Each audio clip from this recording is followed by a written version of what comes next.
Okay, welcome everybody to the Papillion La Vista Community Schools Board of Education budget hearing here September 9th, 2024. We'll start with section 1, call to order. Please rise for the Pledge of Allegiance.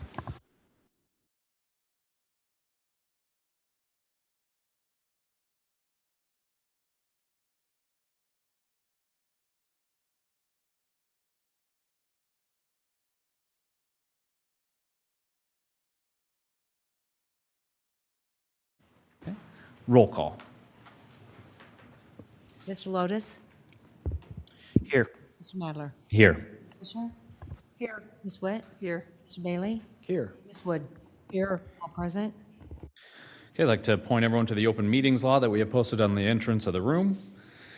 We do not have any public comment for this one, so we'll move on to section 2 for the budget hearing. The purpose of the hearing is to hear, support, opposition, criticism, suggestions, or observations of taxpayers related to the proposed 2024-25 budget and to consider amendments relative thereto. So then we're going to go to Mr. Richards for the presentation. Thank you, Mr. Madler. Good evening, everyone. Our budget process starts before Christmas, of course, with our negotiations, looking at, the strategic plan initiatives we want to have in place, personnel needs, but that negotiated contract's a big one, curriculum and instruction needs, other departments such as business services, comms, and human resources needs. And then, of course, we're dealing in a tough time in the economy as well with rising prices in a lot of different areas. So I say that as we begin the budget hearing and talking through this. This is really the first year that we see a revenue cap that's coming into play from the state law on the district. So we're capped at 3% this year in revenue. As I have spoke about this before in the last meeting, it's a little less than 3% this year, just the way the glitch in the formula works. But after this year, it should be 3% each year. Budget timeline, looking at that, tonight we're doing our budget hearing. Next week, or September 18th, we'll have the tax information published in the Sarpy Times. September 19th, we have a Sarpy County tax hearing, which we need to participate in at Aspen Creek Middle School in Gretna, and that's at 6:30 p.m. September 3rd will be our next board meeting. That night we'll have a district tax hearing, that will be giving the same information as we did in the Sarpy County tax hearing. We'll ask the board to adopt that budget that night, submit the budget to NDE, county clerk, and state auditor on September 24th, and then the October we do the tax request resolution, and then the resolution to the Nebraska Department of Education, county clerk, and state auditor. So that's kind of where we're at within the timeline process of developing this budget. So funds within the PLCS district budget, we have 8 of them basically that we operate out of as a school district. The general fund, which is what I'm going to be talking to you most tonight about, because that serves most of our services and operations within the district, and where most of our expenditures occur. Depreciation is a fund that's created by sending money from the general fund as an expense over to your depreciation fund for future years for larger capital outlay items. We have our bond fund, which is specifically for the repayment of principal and interest of the bonds that we have in place in the district. Special building fund is for building improvements. That includes the bond projects themselves. So the bond fund is a little misleading in the fact that it's only for the principal and interest. It's not for your bond projects. You put the money that we get when we get the $25 million D.A. Davidson gets for us, we put that in the special building fund, and that's where we do our improvements out of. The activities fund is basically a strict account for student organizations and athletics, their finances in and out. So, when we charge money at the gates, that goes into this activities fund. When we pay for referees, that's paid out of the activities fund, as an example. School nutrition, breakfast and lunch services, that's a separate fund altogether. Once again, it's an in and out account for people to put money in to pay for breakfast and lunches. We get reimbursed from the federal government and state government for some of those services as well. Cooperative fund, that's a program that we have with the Ralston Public Schools, Joint English Language Learner Program. And then we have student fees, which all student fees are collected and then spent out of. So All the fees that we approve over the summer during our student fee hearing goes into that account, and then we pay for the things that we need fees for those programs. General fund highlights. So general fund is our biggest fund that we operate out of. We're looking for an increase of 2.6% this year. Budget authority, that would give us $165,550,716. Okay, so federal budget decreased this year due to ESSER funds going away, but we did, as we've talked about in the last meeting, pick up some additional Title I funding to offset some of those costs. So we'll be bringing that back to the committees on how we look to use those Title I funds to maybe replace some of the ESSER funds going away or any additional things that we need to do within that allowed funding from the federal government. It also includes pay increases in board-approved contract areas of certified and classified staff. We want to keep our technology sustainable, so we want to continue that $1 million from general fund to depreciation fund each year to help pay for those cycles over time. Revenues and expenditures expected to be around $152.5 million, which is about a 2.9% increase this year within that $165 million budget. So our authority to spend is higher than we will spend within our model. Some of the summary of the general fund revenue changes. We had a valuation increase of 9.4% due to new commercial properties, residential development, continued strong home sales in our community. What that means is it's always a year behind. So last year we had over 13.5% increase. So with that comes state aid decrease. So we're seeing a huge state aid decrease, the largest I've seen. $28,672,225 down to $21,053,217.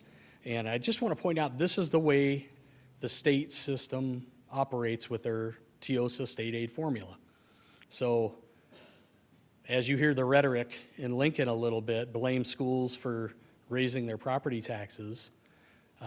This is one of the problems that we pointed out to the senators down there is your formula forces us to keep our tax rate higher because you take away the state aid as our valuation goes up. So it's not fair to our taxpayers, as we've said many times. And we brought to Lincoln that problem. So what this means for us is $7.6 million less than we had last year in state aid, which is equal to about 8 cents in property tax value. Okay, so if we were unequalized and we didn't get the state aid, we'd be able to give that 8 cents back to the property taxpayer, where other districts can do that because they don't receive state aid. So that's kind of the difference between an unequalized school district and an equalized school district. We're equalized through state aid. Unequalized school districts could give that money back to their taxpayers. It's the way the system operates. Property tax cap really comes hard into effect this year of 3% of overall local and state revenue, especially in times of inflation when things are going up. These are why these hard caps don't make a whole lot of sense when we're dealing with things that we're dealing with right now, trying to keep labor, teachers, all those things, and inflation's going way up. The private industry is giving better wages, way more than 3% per year increases, and here we are going to be stuck at 3% here. So we need to continue to make our case down there in Lincoln. So we have an $88,596,784 cap between our general fund and our special building fund this year. Okay, so we've kind of divided that out with general fund being 86.9 million, almost 87 million, and then 1.6 for the special building fund. That's down about 400,000 from a year ago. We feel comfortable in that, as I said in the last meeting, due to the fact that we've done a lot of replacement through our special building fund of some major equipment. We're doing the same thing with our bonds on the HVAC and roofs and those types of things that tend to be emergency type purchases, so we're feeling in a better spot. We'll still need that moving forward, but maybe not quite as much as we were able to get the last 3 or 4 years. The totals from general fund property tax and state aid in 23-24 was $109,778,380.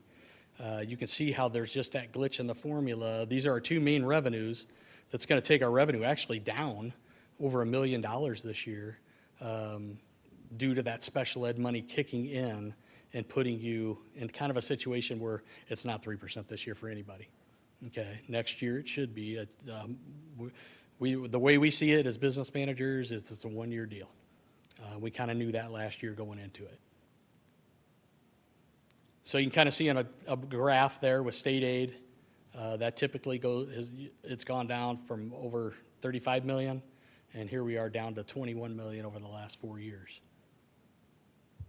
Property taxes, because of that, have gone up. The valuation increases end up, we have to fill the back need for the state aid being lost. So you can kind of see the last 5 years of main revenues for us between state aid and property tax requests. The gray is property taxes, and state aid, we're moving towards being non-equalized here eventually, where we don't get the state aid.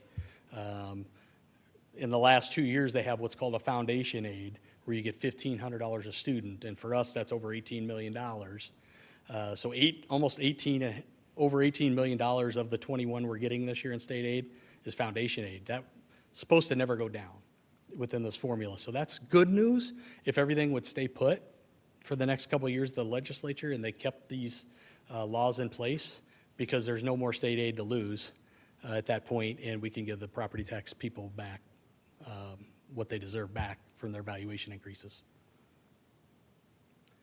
General fund summary, just line item by line item out of the 165.5 million. You can see there, we're trying to keep everything around 3%. Special ed in a couple lines jumps over 3%. Good news is we get 80% of that reimbursed back to us, whatever we spend out of those two line items. So that helps with our revenue for the following year, because they use the kind of a year in reverse on their special ed aid that they get you back. So really kind of, I mean, this is the way, kind of the life we're going to be living in here, that 3% area or just a little lower. You can see the 0.4%, for example, in support services instructional. We had a $4.1 million budget, I believe, in that line item last year, and we're only spending around 3.75. So we didn't need to take that one up as high this upcoming year. So that's the reason for a lower percentage increase in that area.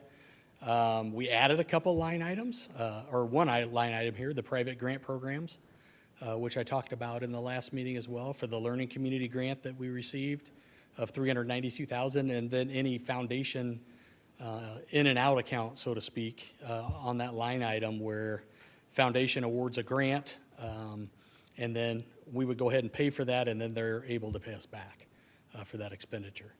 So that's what that's for. Federal programs is down a little bit due to ESSER's going away. Not as much as it would have been if the Title I money wouldn't have backfilled some of that. And then we do have that transfer from the general fund again for the depreciation at $1 million. So that's, really there's not a whole lot of movement in this budget this year due to that cap and expenditures. Depreciation fund, so going through each fund one by one. Budget of available resources. Usually with the depreciation fund, you budget what the type of resources you have for that year in case you need them.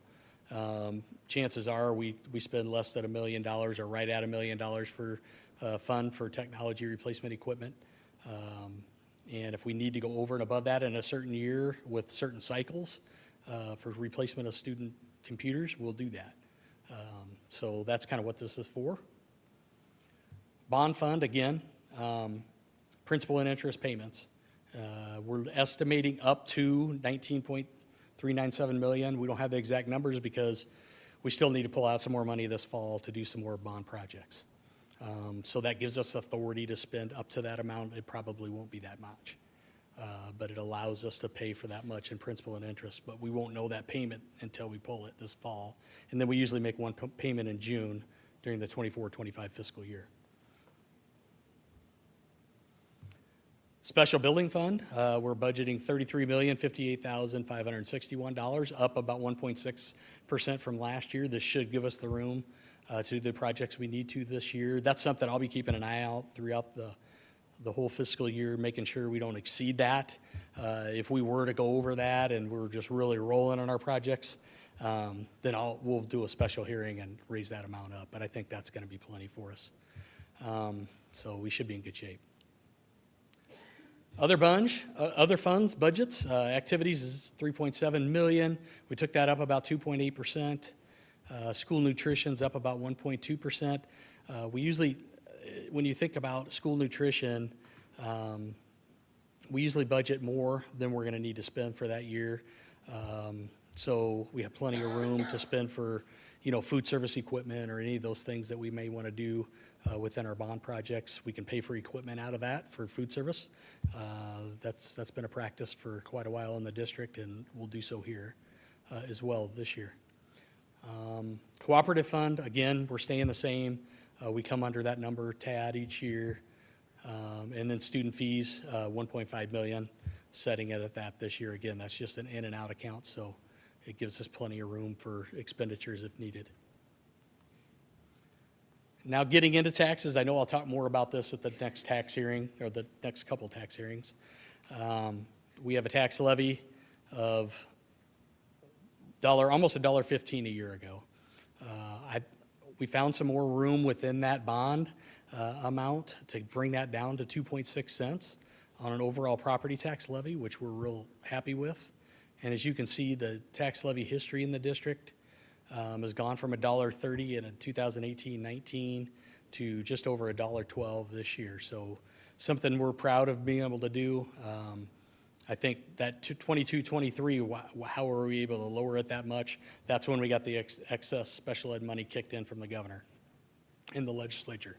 So that allowed us to drop our levy even more that year. And now we're kind of back in that pattern again that I talked about before the governor kicked in the extra special ed money to where we're trying to eke out a cent or two every year back to the taxpayer. Just want to point out too, as soon as we have more information, I got a little bit more. The county's still waiting for information on this too. How the legislature's gonna get the money to the taxpayers for the 30% property tax credit. Each year, you've been able to do that in your annual taxes. Well, that was a special session. They moved it to front load that. So the taxpayer would get that up front instead of having to pay for it and then get reimbursed basically later when you did your taxes. So we don't know how they're going to do that quite yet, especially for 2024, since a lot of us paid taxes this summer already, and then we'll pay more in December. How they're going to get that 30% back to you, they don't know yet either, the county, so they're waiting on directions from the state. And as soon as we know that, we'll let the people know through the board meeting too on how that'll be done. Questions or comments? Appreciate, again, all the Buildings and Grounds Finance subcommittee work throughout the year, talking about the budget. All the other subcommittees are heavily involved in the budget development through personnel decisions and curriculum decisions. All those things kind of help put it together in the end. So really appreciative of all your work. So we are moving towards becoming unequalized. Do you have any sense or feel as to how quickly that will happen? I think, if everything would stay the same, which kind of nobody really Doesn't. expects to happen with the legislative session starting in January, I think we could be partial next year in Okay. 25, 26. Okay. But for sure 26, 27. Okay. But I would expect partial next year, just because of that 9.4% increase in valuation is going to put us over the top of what we lose and put that kind of that floor over how much we can lose next Yeah. year. So at least for sure in 2 years, but even could occur Yeah, next I think we'll year. have some partial next year, which would Okay. be good news. Yeah, it will be. It'll be good for our tax-paying citizens. Because where we're caught right now, we can't give back what we'd like to because you can't take $7 million away from a school district that hasn't decreased its size and Yeah. expect it to be able to manage Yeah. efficiently or even non-efficiently, but to manage. Correct. So it'll be good to see that happen. I Yeah, never it thought I would hear myself say that, but I'm saying it. Thank you. Thanks. Any other questions or comments? I just want to thank Mr. Richards and Buildings Grounds Finance for their hard work. I think two numbers stick out to me, and I suspect it will to our taxpayers as well. One, 2.6% overall budget proposed, if the board chooses to adopt this budget. Very conservative budget by any measure. When you look at the cost of doing business, just like your household expenses go up, so do our school district expenses. So to keep that proposed budget under 3% is well within what you're going to find in pretty much any type of CPI or inflationary index. I think the second thing that really jumps out at me that I'm really proud of with this Board of Education is going back to 2018, this school board has continued to ratchet down its marginal tax rate. So to go from $1.30 and change to $1.12 and change in 6 short years is pretty remarkable. Again, there is an understanding that with assessed valuations going up, in many cases that will be enough to offset that tax levy decrease. I fully understand that, but I hope our taxpayers understand the one lever that this board controls is our tax rate. And this board has remained committed to cranking that levy down when we can. It's not as fast as we would like, as Ms. Fisher pointed out, for reasons outside our control. But when given the opportunity, this board has chosen to lower the tax rate. That is extremely important, and I'm very proud of the work that they've done. So thank you. Yeah, and I just always like to remind folks that aren't the lovely CPAs and accountants of the world that, government accounting is completely the opposite or backwards of, private accounting. So as we are asking for budget dollars, if we don't ask for it up front, we can't spend it as a district, as a public entity. Versus a private entity, you can go over budget and it's just somebody has to approve it. In order for us to spend more than we budget, we have to come back, have a special hearing, and revise that budget. So again, it's just a little different than your normal household or your normal private business when it comes to government accounting. And the second thing is that we need to remind folks that this school board and this school district do not set your property tax valuations. We set our levy as defined in this hearing. The county assessor sets your property tax valuation on your household or your business or anything else. So again, some folks ask us questions about why we are doing raising valuations into that. That's not this entity. There is a process. If you're not aware of it, it's already passed for this year, but you can protest your valuation through the process through the county. You can go through the county's assessor's website to gain that information. But again, as Dr. Rickley just pointed out, I'm very proud of the board and as a board member to see that, and it's one of the things that I ran on and I'm still passionate about is being a good steward to our taxpayers and to see that we've consecutively decreased our levy 6 years in a row. I'm sorry, I'm extremely proud of that as a board member, and I know many others around this table are as well, and we'll continue to push the district on keeping a conservative budget, being efficient with our taxpayer dollars, and as Mr. Richards pointed out, if we get to be non-equalized, we have tools to do other things in the future. So. Thank you to the board members. Thank you to the Buildings, Grounds, and Finance for tracking the budget and making sure that we are being fiscally responsible with our taxpayer dollars. Okay, seeing no further comments or questions, I will adjourn the budget hearing at 6:24. And we'll move right along to our regular Board of Education meeting. We'll carry over Section 1, call it order, and just move straight into Section 2, communications. So we will start with item A, Student Council Report, PLHS. Welcome Nova and Maggie. Welcome up. Welcome, ladies.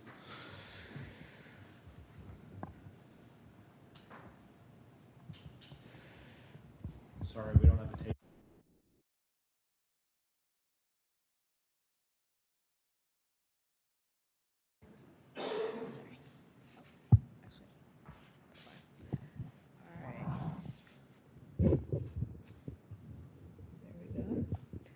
Okay, good afternoon, everybody. Thank you for having us here. As you've already stated, my name is Nova Degbe, and I'm a senior at Papillion La Vista High School, and this year I am Student Council President. Hi, my name is Maggie Novak. I am a junior at Papillion La Vista, and I am the Student Council Vice President. Okay, this is going to be our first report of the year. So starting off our report, we'll be discussing sports. Fall sports are officially in full swing, and we have had great participation numbers and look forward to some exciting action this year.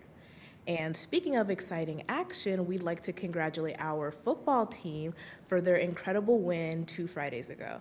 We have now won back-to-back years against the Titans. The game was packed and a lot of fun for our students and community. Now onto the fine arts section. Marching band has been working every morning from 7 a.m. They'll travel for their first competition, which is September 28th in Sioux City. They'll compete just about every weekend until November. And the addition of another supporting band director has helped our students and offered more support at the middle schools during the afternoon. And finally, closing out our fine arts section, we have officially wrapped up fall casting for our fall play. We'll be performing A Wrinkle in Time. And then we have some activities at the high school. Next Saturday, actually, is our homecoming, September 21st. We will play Bellevue East on Friday before homecoming, and then we will have our dance Saturday night at the high school. Then we have some clubs. Circle of Friends has an event on the calendar in September. They are going roller skating in downtown Omaha. Circle of Friends is our special education inclusion club. Then we have a new club, Empower Her. They had their first meeting last week. It's a new club that's started by students. Their goal is to meet new people and empower women in the school. And then finally, our juniors and seniors had the opportunity to volunteer for outdoor ed last spring. And in the next couple weeks, they will be going out to the outdoor education and helping the 6th graders during the week. Yeah. Thank you guys for having us. All right, thank you. And, yeah, and we look forward to hearing you, updates from you for the rest of the school year. So thank you for coming. Thank you.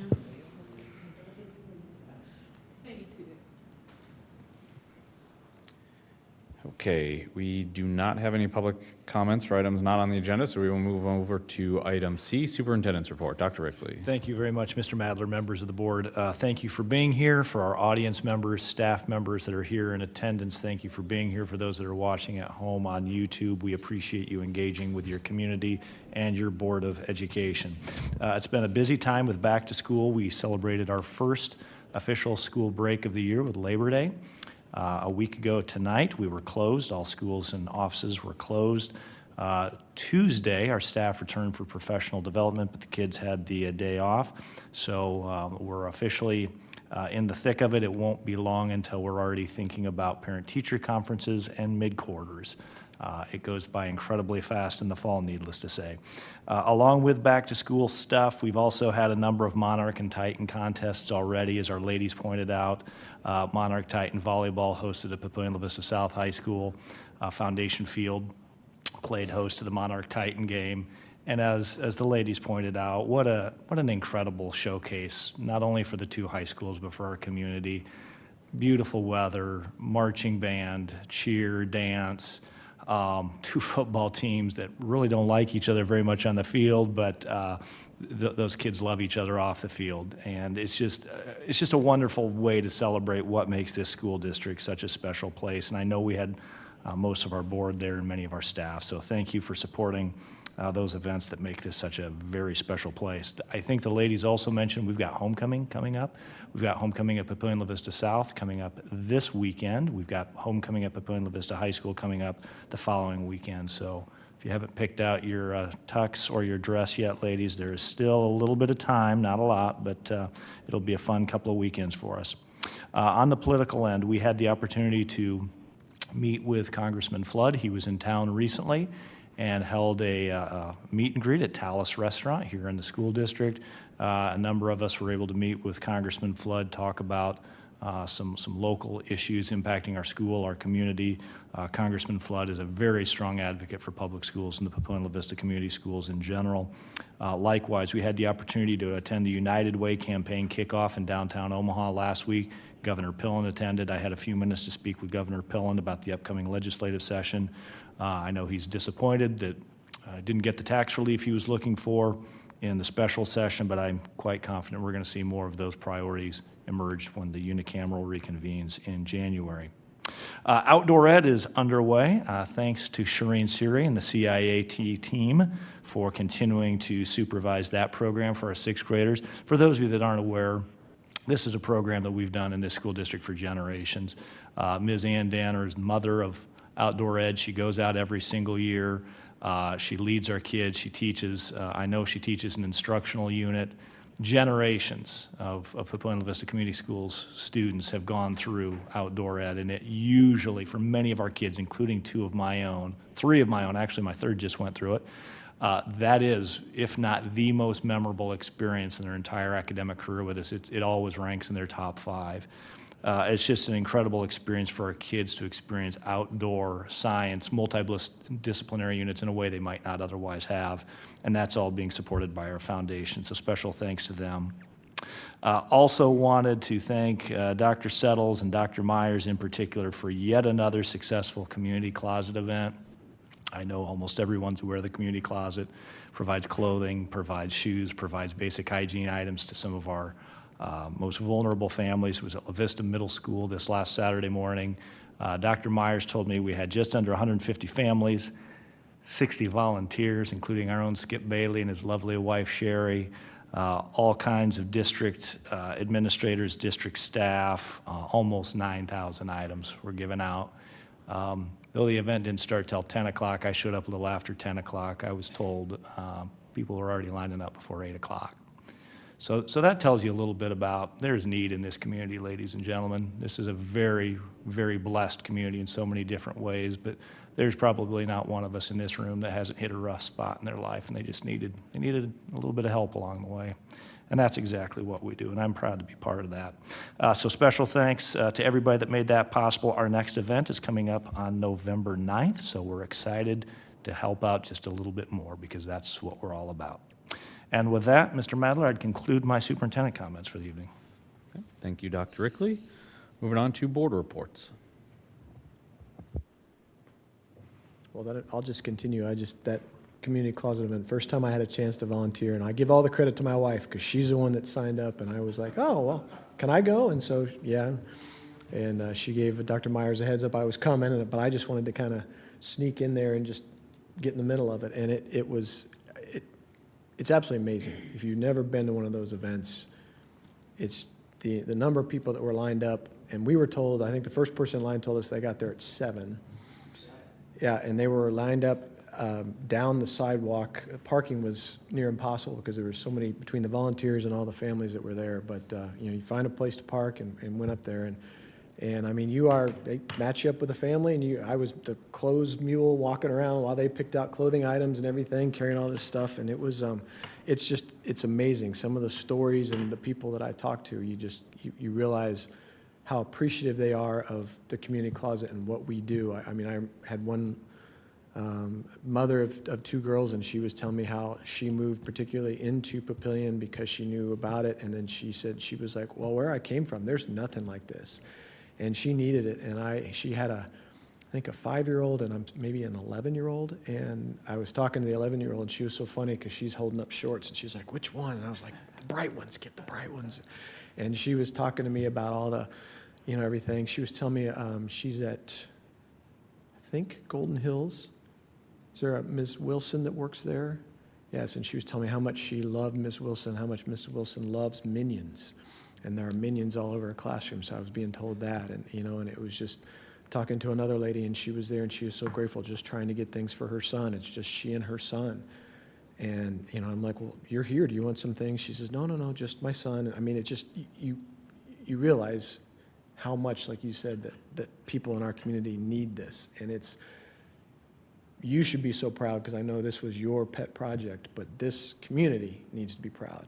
You know, you said 60 volunteers, and the number of name tags from our district that were there on a Saturday, staff and teachers that, I mean, it's their Saturday. They worked hard all week, and they show up and they work for 3.5 hours volunteering.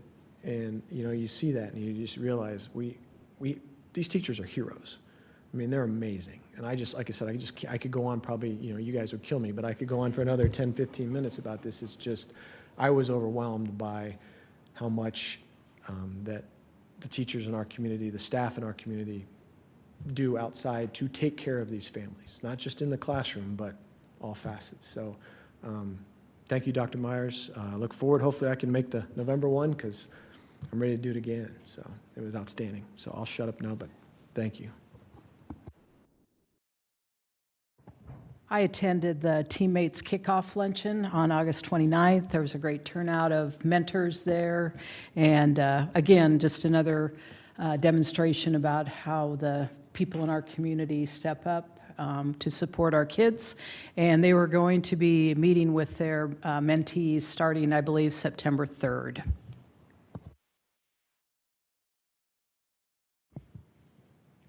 Well, like a few other board members around the table, I attended the Monarch Titan football game a couple Fridays ago.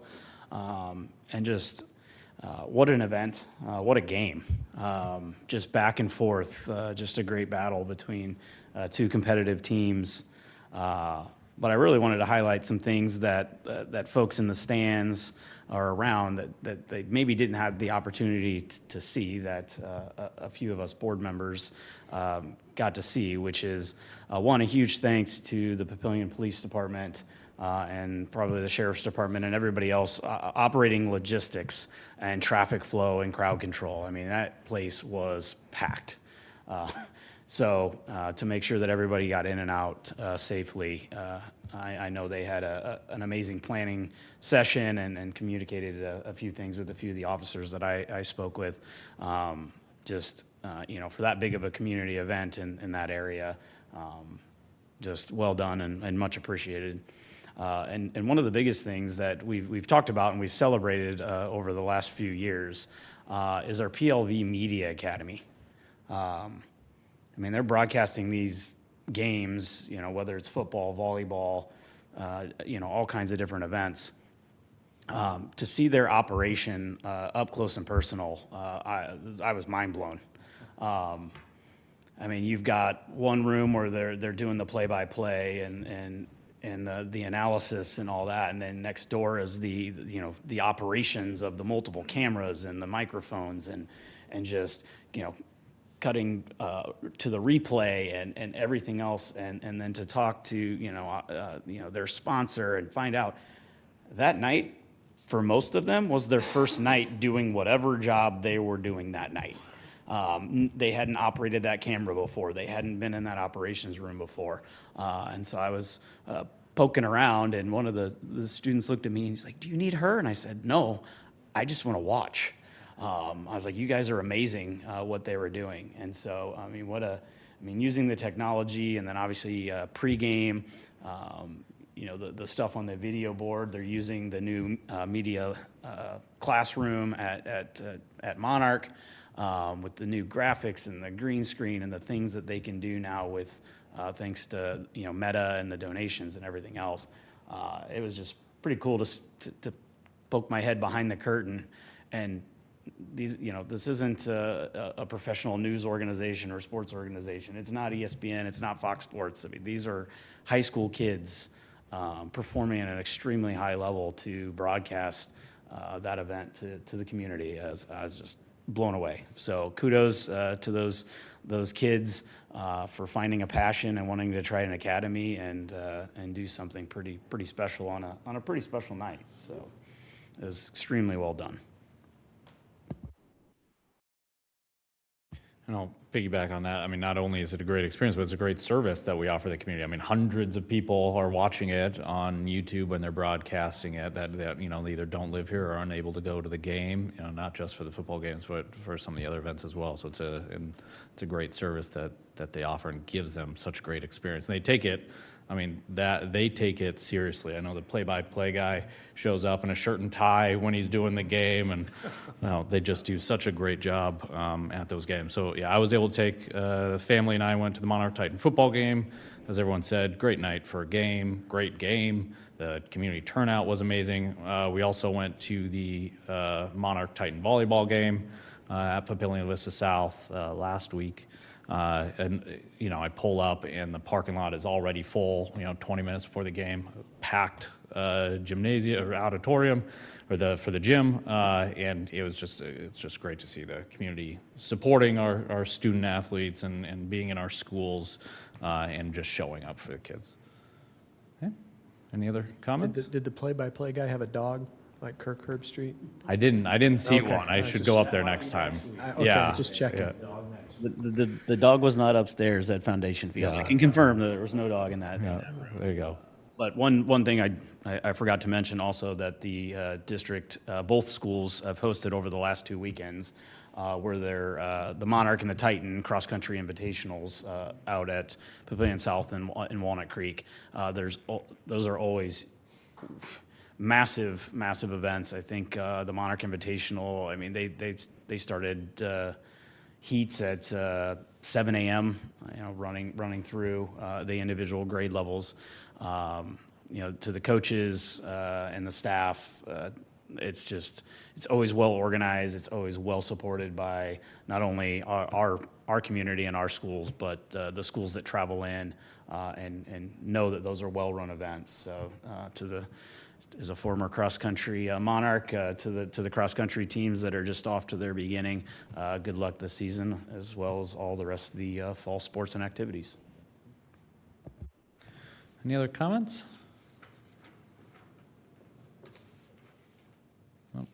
Oh, sorry, Saran, didn't know if you were bringing it closer to speak, but no, all right. We will move on to, all right, moving on to item E, committee reports, buildings, grounds, and finance. Yes, we did meet last Friday morning. Primary focus was obviously on the budget and the budget hearing that we had tonight. And constantly in our subcommittee meetings getting updates on all of the bond projects and just continued timelines. The great news is that the 4 elementary buildings that we're currently doing projects with, we're ahead of schedule on all of those, had a great push during the summer months, as you heard during the retreat this afternoon. So big thanks to Mr. Richards and our team and our construction partners and everything else to continue to move these projects along. Human resources and student services. We have not met, thank you. Okay. Curriculum and Americanism. We have a meeting scheduled for tomorrow night. Okay, thank you. Moving on to section 3, action items. Item A, action by consent. I'll make a motion to approve the action by consent as presented. Second. Okay, we have the motion by Ms. Fisher and a second by Mr. Bailey. Any discussion? Oh, roll call. Mr. Madler? Yes. Ms. Fisher? Yes. Ms. Witt? Yes. Mr. Bailey? Yes. Ms. Wood? Yes. Mr. Lotus? Yes. Motion carried. Okay, moving on to section 4, discussion information items. Item A, Cooperation Best 30-year anniversary. We have a special guest, Ms. Erickson. Welcome. Yes, as Lois is making her way to the podium here tonight, I had asked her to reach out because we are at a significant anniversary for Cooperation Best, and give us a little bit of an update and a rundown. As you all know, Lois Erickson is the heart of this program. So she's going to share with us a little bit of an overview and some of the things that happen because of the connections that are established through this program. Okay, is there a? Yep.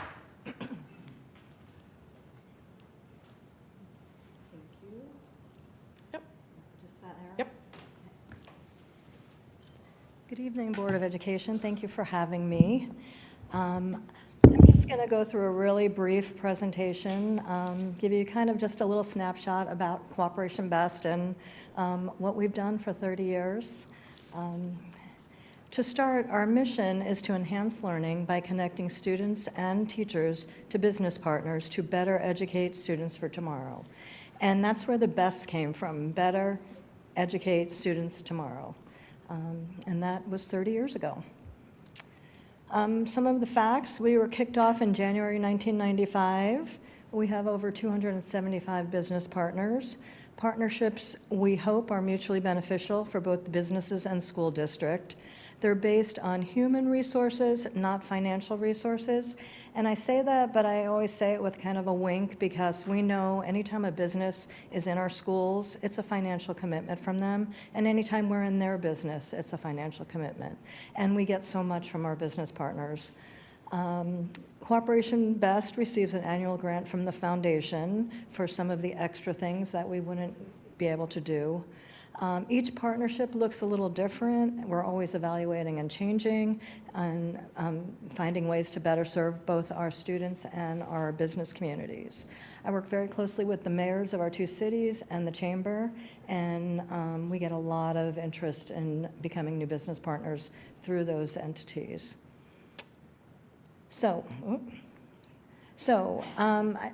I found over the years explaining Cooperation Best is best in pictures. So I hope the pictures are big enough for you to be able to get a grasp of what they are. So this first slide is summer success enrichment. And about 10 years, Lisa Wood and Pam Lowndes came to me and said, we're having trouble getting our students to come back every day, summer school, you know, they struggle with reading. We're asking them now to come in the summer and do reading. Do you think our business partners can help us?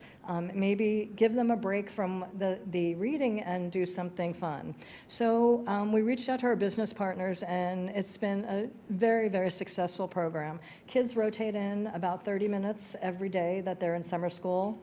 Oriental Trading sponsors us with about $5,000 worth of junk that kids get every day at the end of the day when they're going home. We have, and these just a handful of our business partners, starting from the top left. American National Bank comes in and does something different every year. This year they played Money Bingo, where the kids got to win prizes. Last year they rolled money and other kind of American National Bank objects into a giant like masking tape ball, and the kids got to unwind during a certain amount of time and got to keep whatever was there. Everything's always different. We start summer school by making it something fun for the kids. We have the band, we have the cheerleaders from both schools, we have our mascots there, we've had the YMCA, our martial arts partners, our basketball team. The football team ends the year of summer school, making the kids want to come back, and those kids just love tackling those players. We get some funding support from Midlands Community Foundation, our school foundation, and La Vista Community Foundation, which basically goes for our shirts that kids wear on Fridays and staff wear. We bring in music, we bring in crafts, we bring in the Carpenters Union is the bottom right. The fire department comes every year. We do that right around the 4th of July, so lots of different opportunities. Another thing that we help with is we bring our business partners are very willing to come to our back to school event. It's just a sampling of some of them. There are many more that were there that day. And again, that's where they actually pay money to come, but for them it's mutually beneficial, which is a really good thing. Here's just another series of pictures. The top left, this was sponsored by Meta. It was an algebra camp for incoming 9th graders that struggled with algebra, and they don't want to come to algebra in the summer. So we asked Meta if they could help us. So every day the kids came, they got a gift card.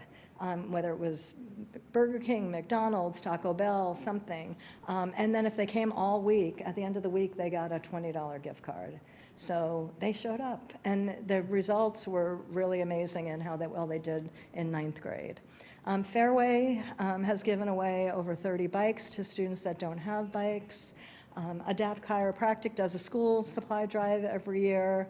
That's Dr. DeFord, before she retired, working with our Intro to Health Careers class, doing impressions.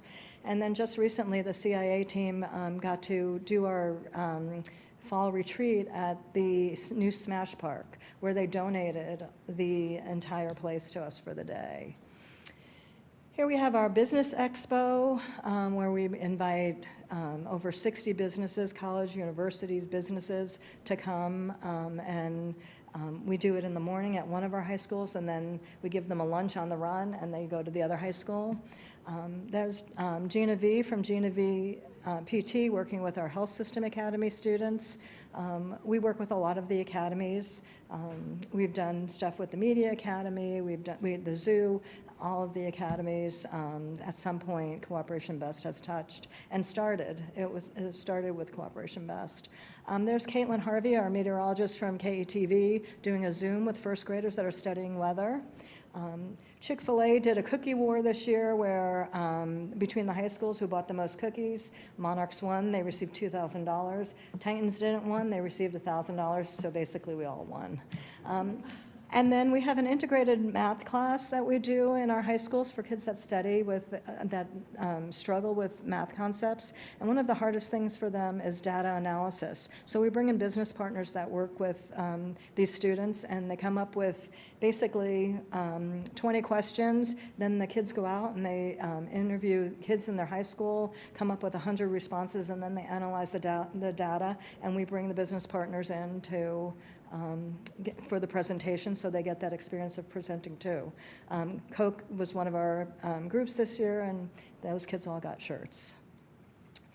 Up here we have some of our awards and recognition. We do Classrooms of the Month, Shadow Lake Collision Center, Chick-fil-A, Oriental Trading, and then we do a Professional Development Award for our teachers that go above and beyond and doing their professional development credits, and Shadow Lake sponsors that with a $100 gift card every month. Here we have some of our HAL groups, our high ability learners. We have Dr. Siggers for kids that are studying veterinary science, Gina V for kids that are interested in health careers, Cold Stone for kids that are interested in bakery and confectionery careers, and we have, that's always a very popular one. I don't know if they really are interested in it, but we always get really good ice cream. And then we talked about Talus, I heard mentioned a little earlier. Well, there's Aaron from Talus on the bottom left, and he was working with our kids that are interested in culinary arts, where he made me a little nervous. He had them in there, he taught them how to use knives, and I mean, not a single finger was lost, and they did great. And then we have Kajamas, a local business, and those kids were studying entrepreneurship and how. Here we had our Firehouse pickle buckets. Jean had asked for if we had anybody that could donate them for her drumming class, and Firehouse had no problem giving us all those buckets. For some staff, that was a coach's staff development at Entrap Games. Sometimes we need a little different performance space for our middle school kids, so we were able to use the space at the Twisted Vine. It was closed, no alcohol was served. Bottom left is Dr. Rickley's Business and Elected Official Advisory that meets a few times every year. We have great participation for that. And then we just have another picture from our expo. Here we have our students, our business students, our seniors that got to come to Berkshire Days, courtesy of Coca-Cola. That's just a cardboard cutout of Warren, but he did drive past and they did get to see him. To the right, those are our construction kit drop-offs. Gross Sarpy and many, many of their partners give every one of our intro students, 200 to each of our high school, a construction kit that they have for the whole year that has a tape measure. We did it today at South, and we do it Thursday at Monarch, and I meant to bring one up with me. I mean, they have tape measures and goggles and gloves, and it's just, the kids are so excited to receive them. Bottom left, we have some interviews for some DECA students that were going to nationals and needed some practice, so our business partners came in and helped with that. And then the bottom right is Sign It in an intro to business class. We bring in speakers, and they just learn a little bit of different careers. These are just some of the very few of the incentives and awards that our business partners give us that teachers ask for all the time, and I get out to them as best I can. We like to recognize positive behavior as opposed to good grades with these, and our business partners are very happy to help. One of our fun programs is we have banking, and all of our elementary schools are connected to a bank. And again, I have to, in all honesty, that some of this has changed since two things: COVID and online banking. Not so many people go to the bank anymore, but we still have banks that are active in our schools. Kids can make deposits. Sometimes it's weekly, sometimes it's every other week. And then the banks also do other things like American National Bank. They use their sixth graders as tellers, and then they do lunches for them and things for the teachers. So a lot of these banks do a lot of extras for our staff. You can find Cooperation Best on Facebook if you'd like. One thing I did not mention, and I'm remiss in not, is Vehicle Day. Vehicle Day is for first graders in our district. September 20th, we're at the Papio Bay parking lot all day with about 30 different vehicles, and first graders rotate in and get to see, hear, touch all the vehicles. So you're welcome to come, stop down, and see what Vehicle Day is about. It's a lot of fun, and cross your fingers for good weather. That's about it. Any questions?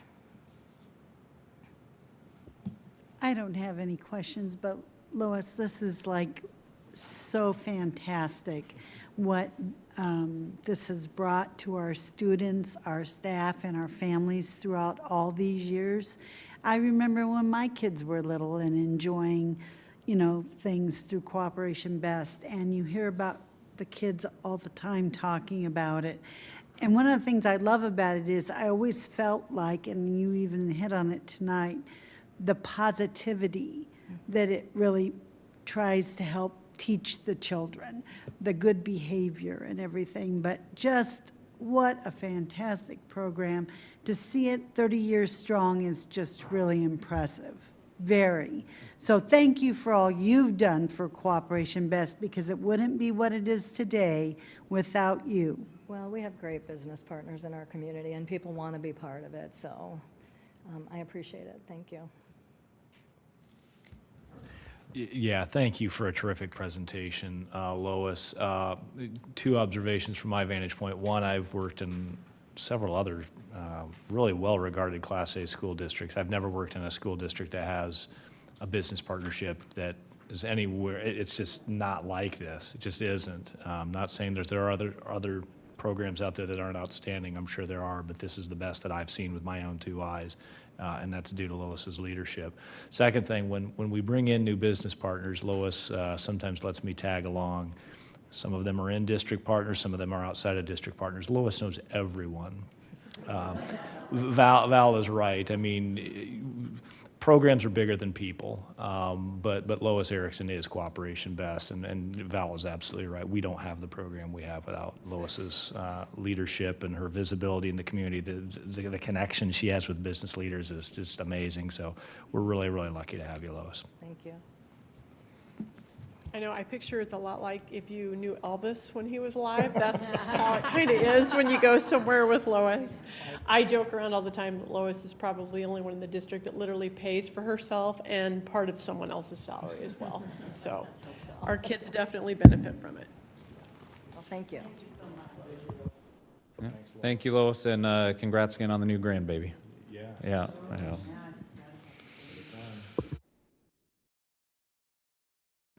Okay, we are moving on to item B, student enrollment update. Dr. Settles. Just a real brief update since we last shared about this. If you remember me saying Labor Day sometimes brings some changes, we did see a few changes. We will continue to monitor this and then report back to you after the October 1. Counts are all in, but just like a quick overall for you. So our current total PK through 12 enrollment is sitting at 12,082 students.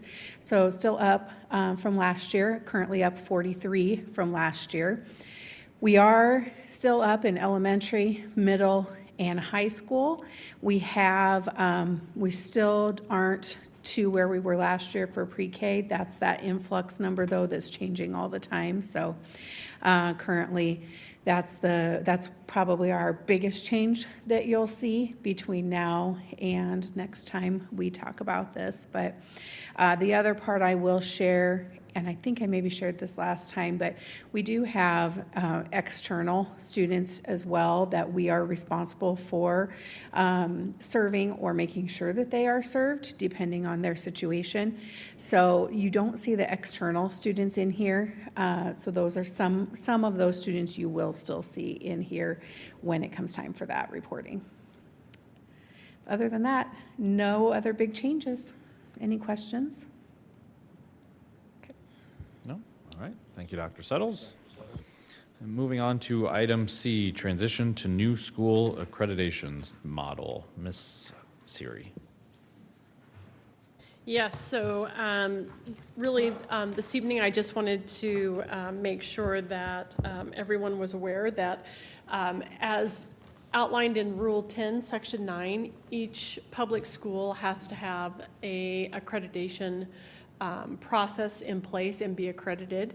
Papillion La Vista Community Schools has used Advanced Ed, and then Advanced Ed turned to Cognia. We are at the end of that 5-year cycle, and so we are actually going to be moving to a new model. It's called the Nebraska Continuous Improvement Process. The difference is NDE has started our own interstate process, and the beautiful thing about it is it will all be external educators that will come in and look at the systems that we have in place to give us feedback, but they will all be Nebraska educators. So they will understand our assessment system, the state laws, and the rules and governances that we live by in our state. So we will be switching to that, and that visit will happen in January, where they come in and give us some great feedback to learn from and give us some recommendations of how we can serve our students better. But in the meantime, you will see the Cognia designation will change over as part of that process. So that will be removed from our webpage and so on because it is a copyrighted logo. So more information to come once our visit occurs in January. Okay. Any questions, comments? No. Thank you, Ms. Siri. Moving on to item 5, the future board calendar, September 17th, 2024, liaison lunch at Ashbury with Mr. Lotus. You need directions there, just let me know, Brian. And September 23rd, 2024, we have Board of Education meeting at 6 p.m. here at Central Office. Seeing no other business in front of the board, we will adjourn the meeting at 7.